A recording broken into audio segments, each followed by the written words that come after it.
Hey everyone, it's Mary with Happy Pine Soap. Welcome back to my channel. Today I'm going to do a brand new first for me. I'm going to try a cold process soap with fresh fruit puree. So fresh fruits have added sugar, and as I've mentioned in some of my other videos, sugar can do some pretty gnarly things in soap that you don't want it to do. So today I'll guide you step by step on how to add fresh fruits, and you can use other things like avocado puree, but today I am using strawberries. So we're gonna have a gorgeous fresh strawberry soap, and I'm hoping everything works out and doesn't pull any shenanigans on me. So without further ado, let's get started.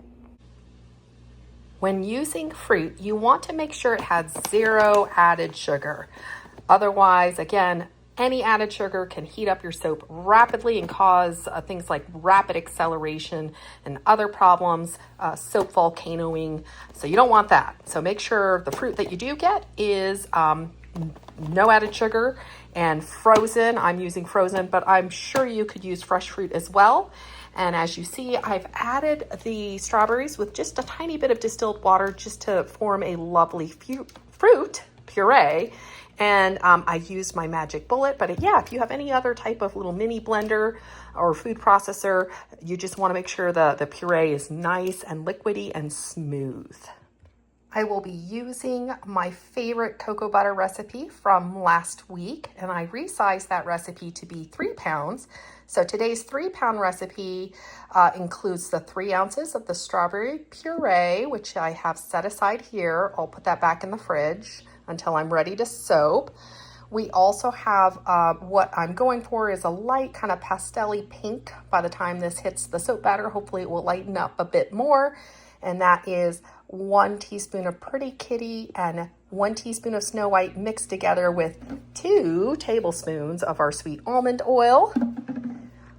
This recipe has 3 ounces of fragrance oil. I use the Brambleberry fragrance calculator, and I am going for 2 ounces of this blackberry sugar. So I used all of this, and the rest I used for 1 ounce of the lingonberry spice. Now this one, by the way, on the website, people warn that this causes rapid acceleration. So we are going to be on the lookout for some very naughty behavior in this soap, which is why I'm using 1 single color and not going for anything fancy, because fruit plus, which already has sugar, plus an accelerating fragrance, plus the coconut water I used for the lye solution. Oh my goodness, this recipe might be, let's say, a hypersonic speed of acceleration.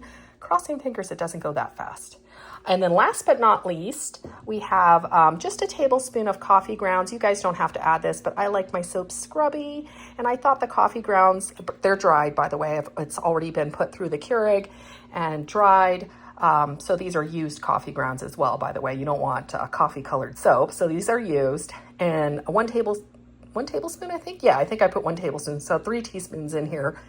And these will just add a little bit of texture and scrubbiness. Plus it might kind of remind us of strawberry with the seeds, so to speak. So I'm hoping I can get all of these in our soap batter and not have it seize up on me. So again, crossing fingers. And by the way, feel free to check out below. I will have the video, I believe it's the spoon plop video that teaches you how to use coconut water and add that to your soaps. I am in love with the coconut water, by the way. It adds such an amazing slip and texture to the soap that I adore. And plenty of other videos from Trace, how to make your own soap recipes, will be listed below as well.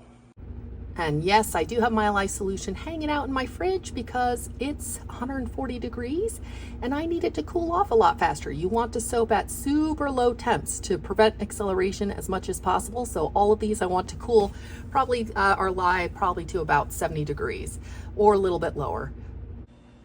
So here is today's recipe. It will be the exact same recipe we used last week for the confetti soap, except with a few important differences. We have a 1-to-1 water to lye ratio. So that is a very steep, this is the steepest water discount you can go. So that's a 50% lye concentration, 1-to-1 water to lye ratio. And we did that on purpose because our 3 ounces of strawberry puree is going to actually add extra water to this recipe anyways. So, and you don't want say glycerin rivers or more overheating can happen with higher water actually in your recipe. So I'm trying to cut down on the amount of extra heating by reducing this amount of water since I'm adding the puree. But otherwise, it's been resized to a 3-pound recipe, and Soap Calc is working again, in case you haven't noticed. Yay! We were so upset Soap Calc was down last week, but it's back up. So I have it resized to 3 pounds with that super steep water discount. And then of course, all of our oils are all in correct percentages. If you would like to resize this recipe for any particular mold you might have, I have tutorials on how to do that, by the way, on how to resize recipes. So feel free to check below in the description. You'll have lots of extra tutorials on how to make your own recipes, how to resize recipes. So I've added those descriptions below. And then we also have all the oils as well as the water and lye in our ounces and grams, depending on where you're at. The recipe contains all this information.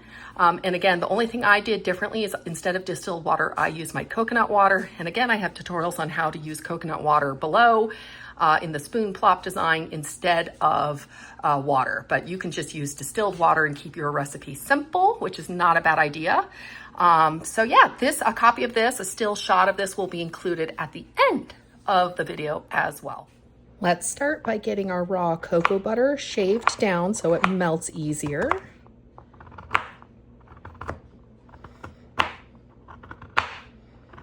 I just love cocoa butter, by the way. The difference in the soap is just amazing, personally, my own personal opinion. It makes a harder bar. There's a certain texture to the soap, like a slip and a smoothness and silkiness that I just love. Butters, for some reason, butters just, I think, give the soap a much better feel and hardness and slip. I just love them. I wonder if you guys are the same. Let me know in the comments below, by the way, if you have your own favorite oil that you've noticed has a way different maybe texture or slip or just really improves your soap. I'd love to hear about it. Feel free to drop me some comments below on your favorite oils or butters. And I know cocoa butter is so expensive now, so I'm still going through my old product that I was lucky enough to get before the prices skyrocketed. So yeah, this is almost like powdered gold at this point. Let's go ahead and add our 7.4 ounces of coconut oil. Ooh, it's a bit warm in my house now that it's summer, so it's partially melted already. Makes it easier to get out of this big container. Let's add our 11.1 ounce lard. Let me make sure my scale's on here. All right.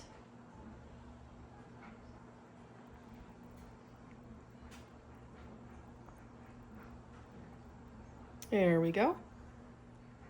Our hard oils have been melted, and I'm going to just gently stir them until the rest of the cocoa butter is melted. They are at about 145 degrees. I think they were closer to 150 when they came out. So I'll just use the residual heat to melt this cocoa butter here, and then we'll get ready to start the soft oils or our liquid oils. Let's add our 7.4 ounces of olive.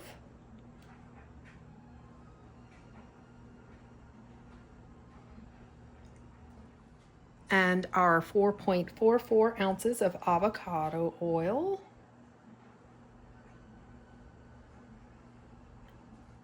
And last but not least, our 1.11 ounce of castor. To help control how fast the soap traces or thickens, because we have added sugar and we have the coconut water and the puree and the very naughty fragrance, I'm going to add our mica beforehand, and I'm going to stick blend it in with our warm oils as well as our coffee grounds, which is the other additive. So that way I have less mixing to do later when the soap might accelerate.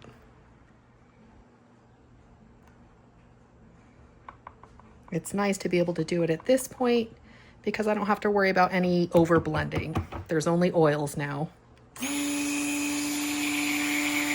Ooh, pretty, very pretty. And our coffee grounds.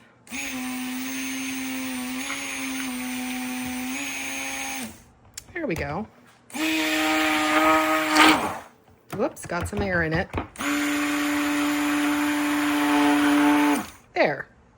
Now we'll set this aside and we'll let this mixture cool to as low as possible. I'm hoping for around 80, 85 tops degrees Fahrenheit for our warm oils, because we're trying to, again, prevent the soap batter from accelerating and becoming soap on a stick or very hard very fast because of the extra heating that the fragrance oil is going to do, as well as the fruit puree.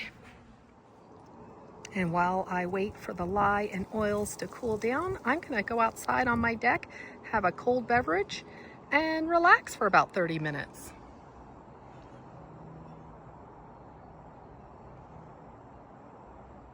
It's been about 30 minutes and our oils are much cooler. They're about 82. And our lye solution is also nice and cool. It is about 77. So I'm hoping these temperatures are cool enough now to counteract that rapid acceleration from this naughty fragrance. And our fruit puree is also ready to go. So we are going to hopefully get this all together without it becoming soap on a stick. Let's get ready to blend some soap.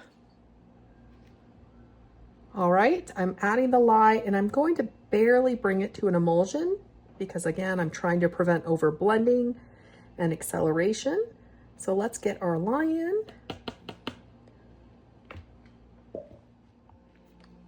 Burp your stick blender.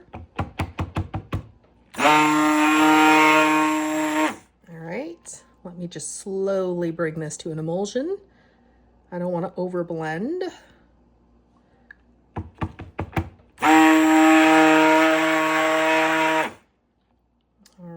That's probably barely at emulsion. Now we're going to add our fruit puree. That is the first thing that can cause acceleration, and we'll leave that naughty fragrance for absolutely last.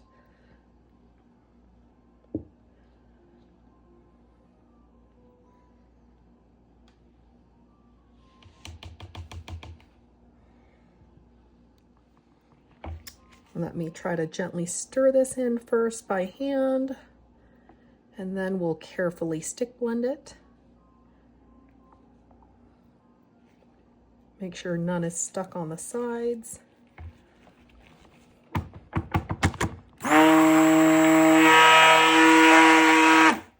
So far, it's behaving itself wonderfully. Thank goodness. And again, that's why you want to soap at very low temps if you know acceleration is a possibility.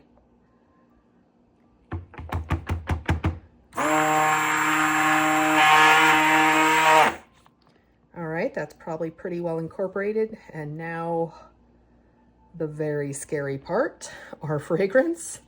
And I'm going to get my mold ready right next to us in case it decides to immediately start accelerating. I think I'm going to do this by hand, actually. Let's get this guy off to the side. I'm not even going to trust the stick blender at this point for acceleration. Scrape this off. Here comes the naughty fragrance.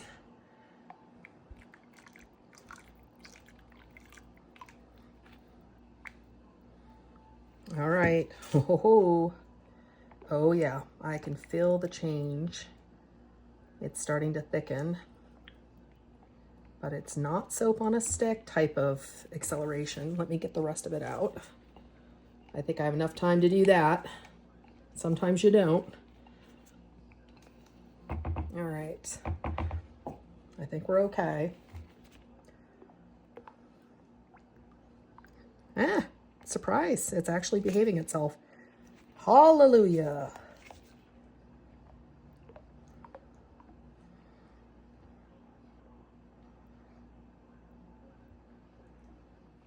I feel the soap starting to get hot in the bowl, so it is starting to heat up. Let us get it poured.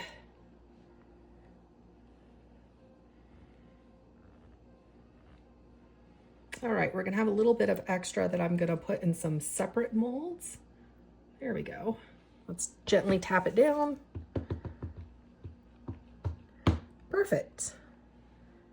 And then our extra molds here that I have are our cute little beehives. Whoops, that one went in a little faster than expected. You can tell it's starting to thicken. It's only been about a minute.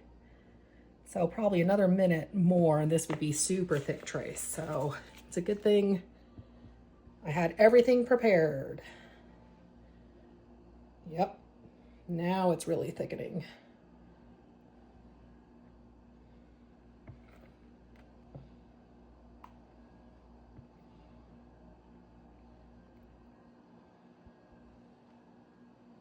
Let's shake our individual molds down as well. And we'll clean these up here. It's only been another minute or two, and as you see, woo, it is fully gelled. It is, look at that, I can barely even get the surface here to smooth out. So, yep, I think that fragrance will give you 5 minutes tops before you better get it in the mold. And that's probably being generous. To get it in the mold, probably 2 minutes. And then it thickens up rapidly from there, where you could do maybe a textured top with your soap. That's what I'm trying to do now. Just kind of do something cute at the top. Let's see. Here we go.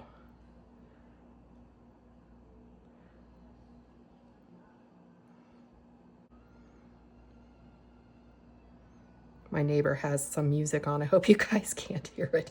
Please, YouTube, don't give me a copyright strike thanks to my neighbor's music. Oh, goodness gracious. There, I think that's pretty good.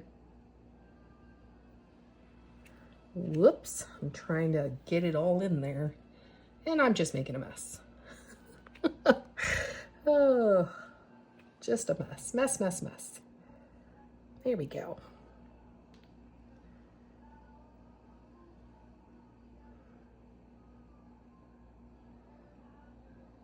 It's so nice out today. I had the windows open. Yeah, let's leave it there. So there you go, guys. I'm not going to oven process this because of the amount of sugars and fruits in it already. And as well as that massive accelerating fragrance is pretty hot just to the touch of this silicone mold. So I'm just gonna let it set up on the counter actually. Yeah, and then off to the side is our cute little beehives. So they're just gonna set up on the counter as well. And we'll unmold these hopefully in about 5 hours. I waited about 5 hours before unmolding. Now, last week's recipe is the exact same recipe, but of course made without any type of purees and with a 40% lye solution instead. It was rock hard at this point. So this was definitely a lot softer than last week's recipe, but I totally expected that because of the increased water content from the strawberry puree. So when you have more water, essentially, it just takes longer for the soap to harden because all of that water has to evaporate out of the bar. So that's why I love steep water discounts, because my bars are ready a lot sooner. So that's really the only difference here, is that these will take just a little bit longer for the water to evaporate out. I waited the next day to bevel these just because they are a lot softer than last week's recipe. And no doubt that is because of the extra moisture in these, because of the fruit puree. They're going to take a little bit longer to set up. So I won't be able to lather test these this week either because of how soft they are. But this circle you see in the middle is a partial gel. So because we did not oven processed them, we got a partial gel. So now you know why I oven process most of my soaps, because this is what I'm trying to prevent. It's cosmetic only, it's not dangerous at all. It's uneven heating. So the middle part heated up more than the outer part, which cooled off quicker because it wasn't in the oven and it wasn't insulated. So this partial gel is just simply looks. It only affects the looks. Some people kind of like it. It's makes it look a little bit unique in some cases, but yeah, that's a partial gel, guys. And that's what can happen when you don't oven process the soap. I think our beehives are ready to come out. Ah, look how cute those are. Now notice that the beehives are even in color everywhere. So they did not go through any partial gel because the heat escaped much more readily through the mold. It didn't hold in the middle like you see in the rectangular molds. So there's no gel changes. It's all the same temp. So these are very pretty because it's the same color throughout. So that's good at least. But that doesn't surprise me. Sometimes when you have recipes with sugar, for example, purees or honey, it's advised to actually put them in separate molds like this so that they won't overheat. Because the other damage, or the other chance actually, that you can actually damage the soap by scorching it. So that's why I didn't oven process the loaf, because it could have, the sugars inside could have scorched and actually turned brown and burnt looking. And I was trying to prevent that by not oven processing it. So yeah, these turned out really lovely. I like the color on these cute little beehives. Aw, they're just so cute. And as promised, here is the recipe from today. Feel free to screenshot this if you'd like to try and make it later. If you do, I'd love to hear how it turned out for you. Or if you've used any other purees, feel free to let me know your experiences with them below, or your favorite oil, as I mentioned. And I really hope my tutorial was helpful. And I so appreciate all of you guys, and I look forward to seeing you all in the next soapy video. Take care, everyone. Have a great weekend.